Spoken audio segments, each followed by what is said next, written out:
मेरा नाम डॉक्टर अनीना इब्राहिम है। एडवांस्ड रेटिना केयर हैदराबाद से। ये एक आँख का दवाखाना है पंजगुट्टा में। हम ये वीडियो उन लोगों के लिए बना रहे हैं जिनको लेज़र से बहुत ही डर लग रहा है। कुछ पेशेंट्स हमको मैसेज कर रहे हैं कि उनको बहुत डर लग रहा है, रेटिना का लेज़र ट्रीटमेंट एडवाइस किया गया है और इसमें क्या होता है और ये लेज़र क्यों करते हैं, अगर उनको फ्लोटर्स है तो लेज़र क्यों करना पड़ता है, क्या ये सेफ़ है, इसमें कुछ प्रॉब्लम्स आ सकता है, क्या हो सकता है ऐसे लेज़र ट्रीटमेंट में। लेज़र ट्रीटमेंट जब पर्दे के लिए किया जाता है वो एक बहुत ही सिंपल प्रोसीजर है। ये एक आउट पेशेंट प्रोसीजर है। इसका मतलब है आपको एडमिट होने का ज़रूरत नहीं है, आपको एनेस्थीसिया देने का ज़रूरत नहीं है। ये सिर्फ हम ड्रॉप्स डाल के लेंस बिठाते हैं आँख पर और एक लेज़र लाइट पास करते हैं जो सीधा रेटिना पे जाता है। ये एक 5 मिनट का प्रोसीजर है। इसमें हालांकि थोड़ा सा दर्द हो सकता है क्योंकि आखिर एक लाइट रेटिना को टच कर रहा है। It's not a normal thing, तो थोड़ा सा दर्द हो सकता है। इसमें टेंशन की बात तो है ही नहीं, क्योंकि लेज़र जब करते हैं we make sure the patient is comfortable.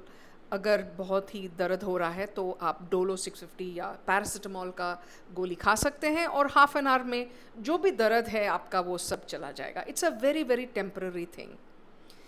ये लेज़र क्यों करते हैं? अगर आपको फ्लोटर्स है, हो सकता है कि आपके पर्दे में एक छेद है, हो सकता है कुछ लैटिस डिजेनरेशन फॉर्म हो चुका है पर्दे में, पर्दा थोड़ा वीक हो गया है, तो इसके लिए आपके रेटिना स्पेशलिस्ट आपको ये बोले हैं कि आपको लेज़र का ज़रूरत है। लेज़र करने से क्या होता है, वो जो होल है, सुराख है रेटिना में, उसको हम क्लोज़ करते हैं लेज़र से ताकि आगे आगे जाके आपको रेटिनल डिटैचमेंट ना हो।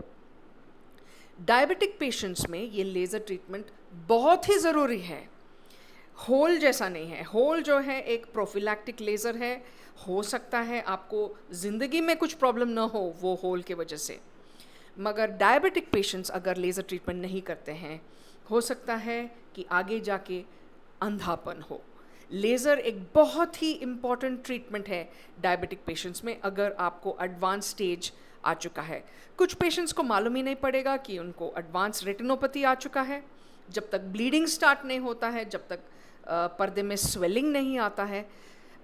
तो इसके लिए पर्दे का जांच साल में एक बार करना बहुत ज़रूरी है। हर डायबिटिक पेशेंट को पर्दे का जांच करना बहुत ही ज़रूरी होता है।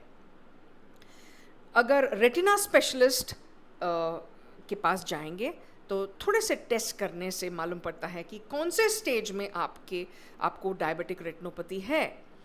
अगर शुगर के वजह से आपको रेटिना डैमेज हो रहा है तो ये एक स्लो प्रोसेस है।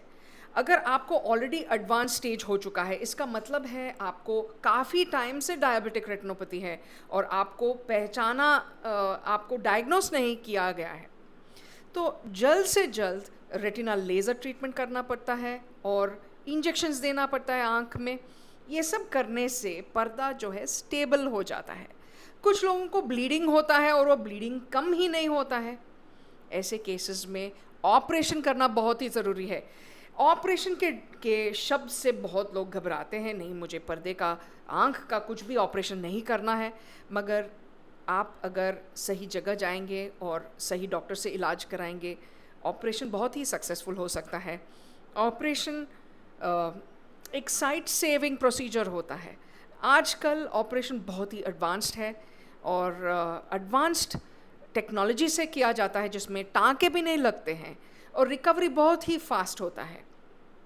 और बहुत सारे केसेस में टाइम पे अगर ऑपरेशन करते हैं तो आँख बचा सकते हैं, नज़र बचा सकते हैं। कोई भी ऑपरेशन में, कोई भी चीज़ में ऐसे रिस्क्स तो होते हैं, मगर वो रिस्क हालांकि 1% है, वो 1% रिस्क के लिए आप अपना नज़र गंवाना क्यों चाहते हैं? रिस्क वर्सेस बेनिफिट देखते हैं हमेशा डॉक्टर, और अगर रिस्क बहुत ही कम है और बेनिफिट बहुत ही ज़्यादा, तो हमको वो रास्ता अपनाना चाहिए।